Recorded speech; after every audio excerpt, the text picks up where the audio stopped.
રોકો તો સાહેબ જે કોન્ટ્રાક્ટર ખોટું કામ કરે છે એને રોકો, અને જે અહીં આ છોટાઉદેપુરની અંદર જે દલાલો બની ગયા છે એમને રોકો. આમને રોકવાથી જો અમે રજૂઆત ના કરી શકીએ તો આ જે જિલ્લાની અંદર જે પ્રશ્ન છે એની રજૂઆત કોણ કરશે? આ લોકો ડરાવવાનું કામ કોઈને વિરુદ્ધ તો એફઆરઆઈ થઈ નહીં, 2 વાર ડાયવર્જન તૂટ્યું, 7 કરોડ રૂપિયા પૈસા ધોવાયા, જનતાના ટેક્સના પૈસા ગેટ ઉપર અમને કોણ પોલીસે કીધું કે તમારે પાકિસ્તાન જવાનું? આ શું હાલત છે? આપણે તમે કીધું ને, તમને કોણે સૂચના આપી હતી? તમને કોણે સૂચના આપી હતી 5 જણા જવાનું છે? બિલકુલ સાહેબ આમ જ કે કોંગ્રેસ પાર્ટી આવે એટલે નહીં જવાનું અંદર?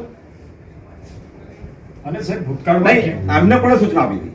અમને કોઈ સૂચના આપી ભાઈ તમને કોઈ સૂચના નથી આપી, તમે કેમ રોકતા? તમને ખુલાસો આપો સાહેબ. 5 માણસો કોણે તમને કીધું હતું? 1 મિનિટ, તમને સૂચના કોણે આપી હતી? સાહેબ આ પ્રકારનું ચાલે છે.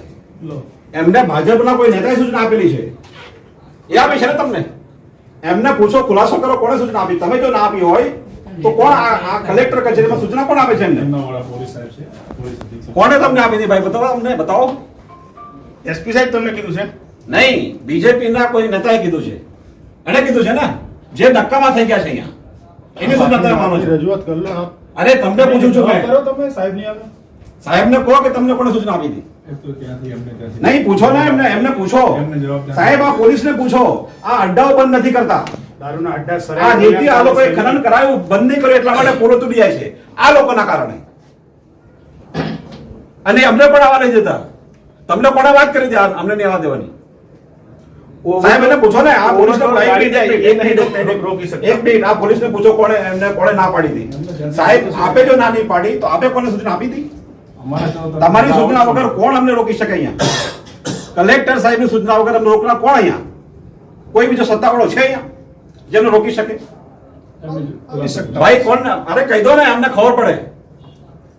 તમે અમને રોકો ના, કોણ સાહેબને રોકે તો? બેટર તમે દારૂના અડ્ડા બંધ કરાવો, એને પ્રોત્સાહન આપવાનું બંધ તમે આ પ્રકારનું કામ કરો છો યાર અહીંયા. આ સાહેબ ચાલે તાનાશાહી. આ ભાજપના ફાલતુ જે નેતાઓ છે, બુટલેગરો છે, એમની સૂચનાથી કામ કરે છે. કો તો પછી ભાજપના કેસ પહેરી પહેરી લો. લેવા, કારણ કે રેવાતું ના હોય તો પછી એમને પહેરી લો બરોબર. એ ચર્ચા તમારો બીજો વિષય છે, તમને મને આમે વિષય છે. નહીં, આ બહુ ગંભીર વિષય છે. હા, એ એમની પાસેથી આજે તો અમે આવ્યા છે, અમારો કોઈ કાર્યકર્તા આવે, સામાન્ય માણસ કોઈ આવે, એનો તો અંદર આવવા જ ના દે. તો તમારી પાસે ચિત્ર આવે જ નહીં કે શું તકલીફ છે? પબ્લિકની સેવામાં છે, દરેક પોતાની રિક્વેસ્ટ. એમને પગાર મળે છે લોકોના ટેક્સમાંથી અને લોકો રોકે છે. સત્તાનો મિસયુઝ કરી ખોટી આવું થોડું ચાલે. ત્યાં મને પેલા પ્રજાપતિએ રોક્યા, અહીંયા આ રોક્યા. પરમિશન આપવું નથી. સાહેબ આ તો બહુ ખરાબ કહેવાય અને આપણા માટે પણ શરમજનક કહેવાય કે આપના ગેટ ઉપર અંદર રોકે કોઈ આપની ઈચ્છા વિરુદ્ધ. એ મને ધ્યાનમાં નથી, તમે આવવાના છો એ પણ તમે એમને તો એને નોટિસ આપો ને, કઈ રીતના રોકે અમને? આપ અંદર આવી ગયા ને, આપ રજૂઆત કરો લો. તમે કેમ રોક્યા અમને? રજૂઆત કરો. અરે એ તો કરીશું ને, એ તો કરીશું. એના માટે તમારે થોડું કહેવાનું છે અમને. તમે કેમ રોક્યા અમને? એક્ટિવાથી લઈ જેસીબી સુધીના, ટૂંકમાં દરેક વાહનના અને દરેક કંપનીના, જી હા, દરેક કંપનીના અને દરેક સાઇઝના ટાયર એકદમ કિફાયતી ભાવમાં મળશે, અને તે પણ આપણા છોટાઉદેપુરમાં.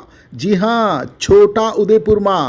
અને હા, જો તમારી પાસે રોકડા રૂપિયા ના હોય ને તો ચિંતા ના કરશો, અહીં બજાજ ફાઇનાન્સની સુવિધા પણ ઉપલબ્ધ છે.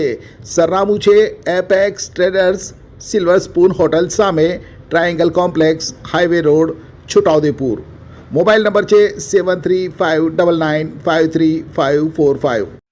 છોટાઉદેપુર સહિત રાજ્ય, દેશ અને દુનિયાના સમાચાર જોવા માટે સબસ્ક્રાઈબ કરો તીર સમાચાર અને બેલ આઇકોન જરૂર દબાવો.